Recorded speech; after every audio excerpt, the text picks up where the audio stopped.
అందరికీ నమస్తే. Welcome to TR TV. నేను మీ తిరుపతి. రైతులు చూడాల్సిన వీడియో ఇది. మరీ ముఖ్యంగా రైతు భరోసా కోసం ఎదురు చూస్తున్నటువంటి వాళ్ళు చూడాల్సిన వీడియో ఇది. మీ వాట్సాప్ గ్రూప్లలో, మీ సోషల్ మీడియా ప్లాట్ఫామ్స్లలో కూడా ఈ వీడియోని షేర్ చేసేటటువంటి కార్యక్రమం చేయండి.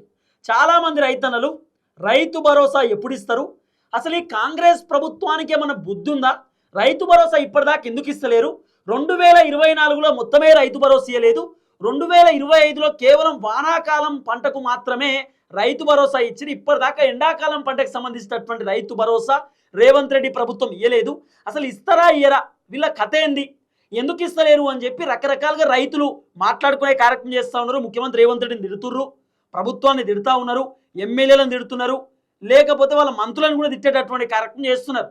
అసలు రైతు భరోసా ఎప్పుడు, కాంగ్రెస్ ప్రభుత్వం ఇవ్వడానికి రెడీగా ఉందా లేదా అనేది కొంత డెప్త్గా మాట్లాడుకుందాం. ఫస్ట్ టైం మన ఛానల్ చూస్తున్నటువంటి వాళ్ళు దయచేసి సబ్స్క్రైబ్ చేయండి, షేర్ చేయండి, లైక్ చేయండి.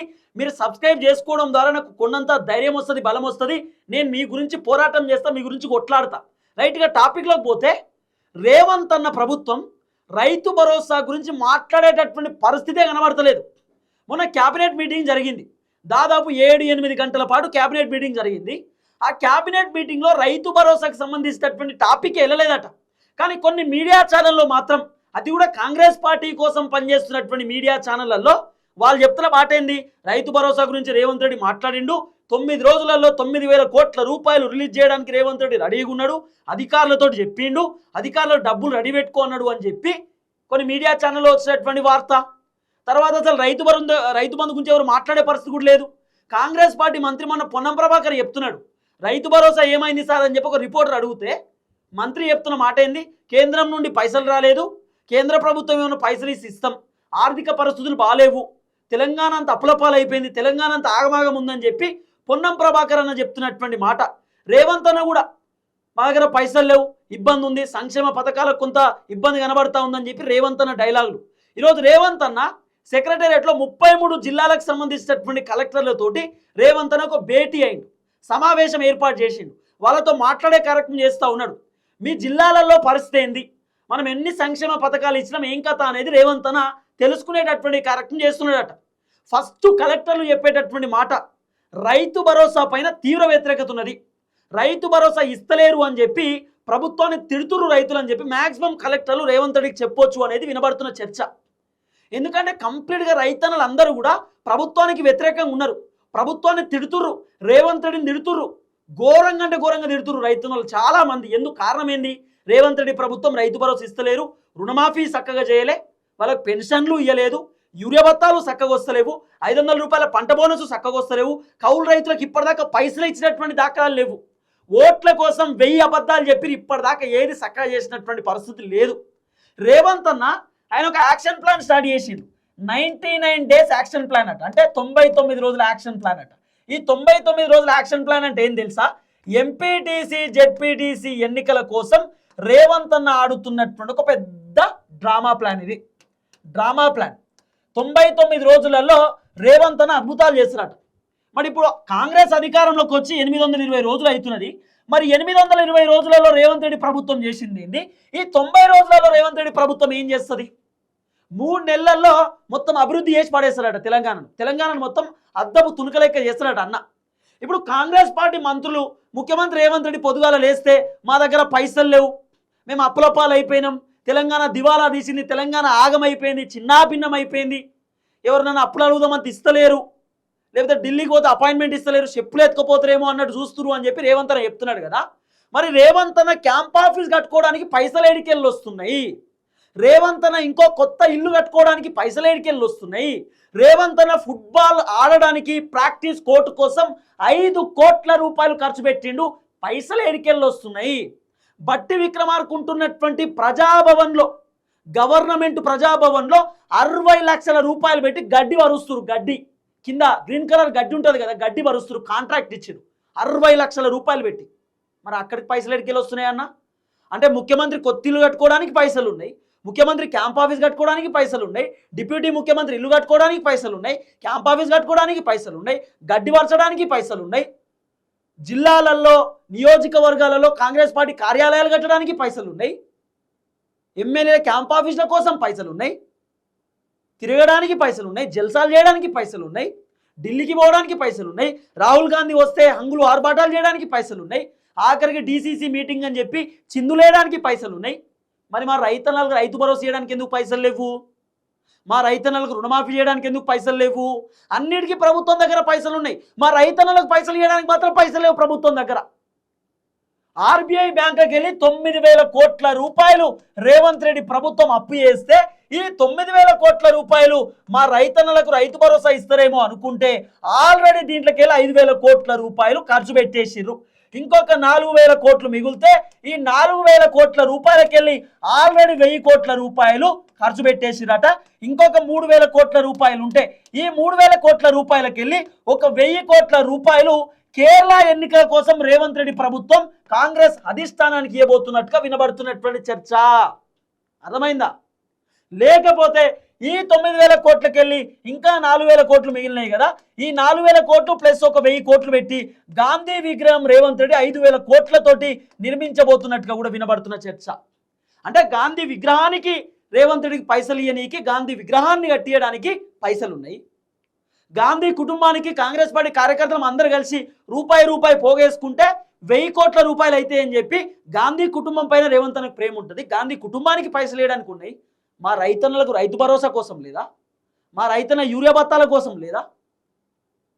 అంటే కాంగ్రెస్ ప్రభుత్వం వచ్చినాక ఏం చెప్పారు? ఇది రైతు రాజ్యం, రైతు ప్రభుత్వం, రైతుల కోసం ఉన్నదని చెప్పి భారీ ఎత్తున డైలాగులు చెప్పినటువంటి ముఖ్యమంత్రి ఈరోజు రైతు భరోసా గురించి మాట్లాడే పరిస్థితి ఉందా? ఈరోజు రైతు భరోసా గురించి డిస్కస్ చేసేటటువంటి సిచ్యువేషన్ ఉందా? ఈరోజు రైతు భరోసా గురించి ఊసి తీసేటటువంటి పరిస్థితి ఉందా? మా రైతులను ఎంతమంది సఫర్ అవుతురు? మా రైతులను ఎంతమంది ఇబ్బంది పడుతురు? మా రైతుల గోస, మా రైతుల కన్నీళ్ళు, మా రైతుల బాధ ఈ ప్రభుత్వానికి తగలదా? ఈ ప్రభుత్వానికి ఇబ్బంది కాదా? అవుతుంది అంటున్నాం. మస్తు మంది రైతులు నాకు ఫోన్ చేసి వాళ్ళ బాధలు చెప్పుకుంటూ ఉంటుంటే, వాళ్ళ కన్నీళ్ళు నాతో చెప్పుకుంటూ ఉంటుంటే నాకు నిజంగా ఏడుపు వస్తుంది. నాకు బాధ అనిపిస్తున్నది, ఇబ్బంది అనిపిస్తున్నది. ఇంత అరాచకమైందండి ఈ తెలంగాణ రాష్ట్రంలో. జలసాలకు పైసలు ఉన్నాయి, కాంగ్రెస్ పార్టీ మంత్రులు హెలికాప్టర్ 1 గంట వాడితే 5 లక్షల రూపాయల ఖర్చు. అంటే వీళ్ళు తిరగడానికి పైసలు ఉన్నాయి, తినడానికి పైసలు ఉన్నాయి, మీటింగ్లు పెట్టుకోవడానికి పైసలు ఉన్నాయి, అన్నిటికీ వీళ్ళతన పైసలు ఉన్నాయి. కానీ మా రైతన్నలకి ఎన్ని పైసలు? మా రైతన్నలకు 1 రూపాయికి వీళ్ళతన పైసలు. ఇదేం కర్మనో మాకు అర్థమవుతలేదు. ఇదేం దరిద్రమైనటువంటి కాంగ్రెస్ ప్రభుత్వమో మాకు ఇప్పటిదాకా అర్థమవుతలేదు, మాకు సమజ్ అవుతలేదు. ఫస్ట్ రైతన్నలు ప్రభుత్వాన్ని తిడుతురు, కోప్పడుతురు, విమర్శిస్తురు. అయినా సరే రేవంతనకు చలనం లేదు, రేవంతన మాట్లాడే పరిస్థితి లేదు. రేవంతన మొన్న చెప్తున్నాడు, ఎంతమంది ఏడుస్తురో, ఎంతమంది తిడుతురు, ఇవన్నీ నేను మంచి అనుకుంటా, నాకేం తగలవు, అవన్నీ నేను అభివృద్ధి చేస్తున్నాను. ఏం అభివృద్ధి చేస్తున్నావు? రైతులకు రైతు భరోసా ఇప్పటిదాకా ఇచ్చినావా? ఎంతమంది రైతన్నలకు ఇచ్చినావు? ఎంతమంది రైతన్నలు గోసపడుతుర్రు? రేవంత్ రెడ్డి అట 99 రోజులలో ఇస్తారట, 99 డేస్ యాక్షన్ ప్లాన్. 99 డేస్లో రేవంత్ రెడ్డి ప్రభుత్వం రైతు భరోసా ఇస్తారట. నాకేమనిపిస్తుంది తెలుసా? అసలు ఈ రైతు భరోసానే రేవంత్ రెడ్డి రద్దు చేస్తాడేమో అనిపిస్తుంది. రైతు బంద్ అనేది రేవంత్ రెడ్డి మొత్తం తీసేస్తాడేమో అనిపిస్తుంది నాకు. చిన్నగా రైతులను రైతు భరోసా అనేది మరిపించి దూరం చేసి అసలు రైతు భరోసా లేకుండా చేస్తాడేమో అని చెప్పి నాకు అనిపిస్తుంది. ఎందుకంటే 9,000 కోట్ల రూపాయలు సంవత్సరానికి 18,000 కోట్ల రూపాయలు రైతు భరోసాకు సంబంధించిన బడ్జెట్. ఈ 18,000 కోట్లు ఇంకా దేనికైనా ఖర్చు పెట్టవచ్చు కదా, రైతులన్నాకు ఎందుకు ఇవ్వాలనేటటువంటి ఆలోచనతో రేవంత్ రెడ్డి రైతు బంధునే ఖతం చేస్తాడేమో అనేది నాకు అనిపిస్తుంది పర్సనల్గా. కానీ ఇది కరెక్ట్ కాదు, ప్రభుత్వం కూడా ఆలోచించుకోవాలి. రేవంత్ రెడ్డి ఆయనే కలెక్టర్లను అడిగితే 33 జిల్లాలకు సంబంధించిన కలెక్టర్లను అడిగితే మ్యాక్సిమం కలెక్టర్లు రైతు భరోసా గురించి రైతులు వెయిట్ చేస్తున్నారు, రైతు భరోసా పైన రైతులు వ్యతిరేకంగా ఉన్నారు, రైతు భరోసా ఇస్తే రైతులు కాంగ్రెస్కి పాజిటివ్ అవుతారు, కాబట్టి ఫస్ట్ రైతు భరోసా ఇవ్వండి అని చెప్పి జిల్లాల కలెక్టర్లు రేవంత్ రెడ్డితో చెప్పినట్టుగా కూడా కొంత వినబడుతున్న చర్చ. కాబట్టి రేవంత్ అన్న ఈ 99 డేస్ యాక్షన్ ప్లాన్లో భాగంగా రేవంత్ అన్న మ్యాక్సిమం నాకున్న సమాచారం, నాకున్నటువంటి సోర్స్ చెప్తున్నా, ఇది నిజమా కాదు నాకు తెలియదు, నన్ను తిట్టుకునే వాళ్ళు తిట్టుకోరి.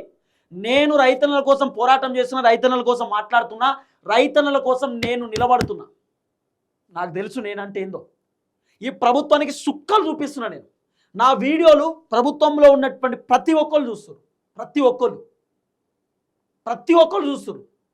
కాబట్టి నేను నా రైతన్నల కోసం పోరాటం చేస్తా, మాట్లాడతా, కొట్లాడతా, ఈ ప్రభుత్వాన్ని నిలదీస్తా. నన్ను ఎంతమంది తిట్టుకుంటా ఉన్నారు, ఎంతమంది నన్ను రకరకాలుగా ఫోన్లు చేసి ఓడు వీడియో పెట్టిండు. అది వీడియో పెట్టి నేను చనిపోయినట్టు క్రియేట్ చేసారు. చనిపోయేటప్పుడు బ్యాక్గ్రౌండ్ సాంగ్ పెడతారు కదా, ఓరయ్యో మారయ్య అనే పాట, లేకపోతే ఇంకేదో పాటలు ఉంటాయి కదా, చనిపోయినప్పుడు పాటలు ఉంటాయి కదా, నా ఫోటో పెట్టి అట్లా పాటలు పెడుతున్నారు. ఇదంతా చేసేటోడు ఎవడో నాకు తెలుసు, నేనంటే పడనోడు ఎవడెవడో నాకు తెలుసు, నాకేం ఇబ్బంది లేదు. నాకు నా రైతన్నలు ఉన్నారు. నా రైతన్నల కోసం నేను పోరాటం చేస్తుంటే, రైతు భరోసా గురించి ఈరోజు నేను మాట్లాడుతుంటే, యూరియా బత్తాల గురించి నేను మాట్లాడుతుంటే, ఆఖరికి నా పైన నీచమైనటువంటి కుట్రలు చేస్తారు, నా పైన ఎన్ని కుళ్ళులు కుతంత్రాలు చేస్తారు బయట. నేను పట్టించుకోను. నేను ఎప్పుడు కూడా నన్ను తిట్టుకునేటటువంటి కుక్కలను నేను పట్టించుకోను. ఎవడెవడైతే నన్ను విమర్శిస్తున్నా ఆ విమర్శను నేను పట్టించుకోను. నన్ను చాలామంది కుక్కలు తిడతాయి, పొద్దుగాల లేస్తే చాలామంది కుక్కలు నన్ను తిడతా ఉంటాయి, నేను పట్టించుకోను. నాకు కావాల్సింది నా రైతన్నలు. నా రైతన్నలు ఎప్పుడు కూడా నన్ను తిట్టలే. నా రైతన్నలు నాకు సపోర్ట్ చేసారు. కావాలంటే నా రైతన్నలు నన్ను ఇంకా గట్టిగా మాట్లాడు, గట్టిగా ప్రశ్నించు, గట్టిగా పోరాటం చేయని చెప్పి అడిగిరు తప్ప ఎప్పుడు కూడా నా రైతన్నలు నన్ను తిట్టరు, వాళ్ళు నన్ను పొగుడుతారు. ఇంకా అవసరం అనుకుంటే ఇంకా గట్టిగా చేయన్నా, గట్టిగా చేయి తమ్ముడు, గట్టిగా చేయి బిడ్డ అని చెప్పి వాళ్ళ కుటుంబ సభ్యుల లెక్క నన్ను చూసుకుంటారు. ఎందుకంటే ఏ ఛానల్ వాడు రైతన్నల గురించి మాట్లాడతలేడు, నేను తప్ప. ఎవడెవడో తిట్టుకుంటాడు, మాట్లాడుకుంటాడు, నాకు సంబంధం లేదు. తిట్టుకునేతో తిట్టుకొని నేను పట్టించుకోను. కొంతమంది అనుకుంటారు నాకే ఉల్టా వాట్సాప్ మెసేజ్లు ఇన్స్టాగ్రామ్లో పెట్టి నీకు దమ్ముంటే నన్ను పట్టుకోరా, నేను ఇట్లనే తిడతారా అని చెప్పి కొంతమంది అంటూ ఉంటారు. నేను పట్టించుకోను బాయ్ సాబ్, నన్ను తిట్టేటోడిని. నేను వాళ్ళ గురించి మాట్లాడి వాళ్ళని హైలైట్ చేయాలనుకోను నేను, కాబట్టి నేను పట్టించుకోను. రైట్, ఇగో 99 రోజులలో రేవంత్ అన్న యాక్షన్ ప్లాన్ అట. ఈ 99 యాక్షన్ ప్లాన్ అన్నాడు కదా, మ్యాక్సిమం నాకున్న సోర్సు ఏప్రిల్ 1వ తారీఖు నుండి రేవంత్ అన్న రైతు భరోసా ఇస్తాడేమో అనేది నాకు అనిపిస్తుంది చెప్తున్నా. ఏప్రిల్ 1వ తారీఖు లేదా మార్చి 15వ తారీఖు తర్వాత ఇవ్వచ్చు. మార్చి 15వ తారీఖు తర్వాత అంటే మ్యాక్సిమం మార్చి 31 లోపే, ఒకవేళ 31 ఉందో లేదో కానీ మార్చి ఎండింగ్ లోపే రేవంత్ రెడ్డి రైతు భరోసా ఇవ్వచ్చు, ఆప్షన్ 1. లేదా ఏప్రిల్ మొదటి వారంలో రేవంత్ రెడ్డి రైతు భరోసా ఇవ్వచ్చు. ఎందుకు ఈ మాట చెప్తున్నా అంటే ఎంపీటీసీ జెడ్పీటీసీ ఎలక్షన్స్ వస్తున్నాయి. ఆ ఎన్నికలలో రేవంత్ రెడ్డికి తీవ్రమైన వ్యతిరేకత జరుగుతుంది. ఇంకోటి చెప్పనా, రేవంత్ రెడ్డి మార్చి 10వ తారీఖు నుండి అనే జిల్లాల పర్యటన చేయబోతున్నాడు, డిస్ట్రిక్ట్స్లో తిరగబోతున్నాడు, జిల్లాలలో తిరగబోతున్నాడు. రేవంత్ రెడ్డి జిల్లాలలో తిరిగిర్రు అనుకో, ఫస్ట్ మా రైతులే గల్లాలు పట్టుకొని అడుగుతారు రైతు బంధు ఏమైంది, రుణమాఫీ ఏమైంది అని చెప్పి. కాబట్టి రైతుల వ్యతిరేకత ఎక్కువ ఉంటుంది, రేవంత్ రెడ్డికి ఇబ్బంది కావచ్చు అనేటటువంటి ఆలోచనతోటి రేవంత్ రెడ్డి ఆయన జిల్లాల పర్యటన పోకంటే ముందే రైతుల అకౌంట్లో రైతు భరోసా జమ చేయడానికి రెడీగా ఉన్నారు అనేది వినబడుతున్న చర్చ. రేవంత్ రెడ్డి జిల్లాల పర్యటన ఉన్నది, 99 రోజుల యాక్షన్ ప్లాన్ కదా. ఈ 99 రోజుల యాక్షన్ ప్లాన్లో భాగంగా రేవంత్ అన్న ఒక 20-25 రోజులు జిల్లాలలో పర్యటన చేయడానికి రెడీగా ఉన్నాడు. కాబట్టి దాదాపు 33 జిల్లాలలో పర్యటన చేయవచ్చు. ఈ 33 జిల్లాలలో పర్యటన చేస్తున్నటువంటి నేపథ్యంలో రైతుల నుండి వ్యతిరేకత వస్తుంది, రైతులు అడ్డుకుంటారు, రైతులు ఖచ్చితంగా రేవంత్ రెడ్డిని కడిగి పారేస్తారు, నిలదీస్తారు. కాబట్టి రేవంత్ రెడ్డి పర్యటన కంటే ముందు రేవంత్ అన్న రైతు భరోసా ఇవ్వడానికి రెడీగా ఉన్నాడు అనేది వినబడుతున్నటువంటి చర్చ. చూద్దాం ఏం జరగబోతుందో. సో ఇది జరగవచ్చు, చూడాలి మరి. సో దయచేసి వీడియో అందరికి షేర్ చేసేటటువంటి కార్యక్రమం చేయండి. నేనైతే గట్టిగా మాట్లాడడానికి రెడీగా ఉన్నా, రైతు భరోసా గురించి పోరాటం చేస్తా, మాట్లాడతా కూడా. అందరికి నమస్తే, థ్యాంక్ యూ సో మచ్. జై తెలంగాణ.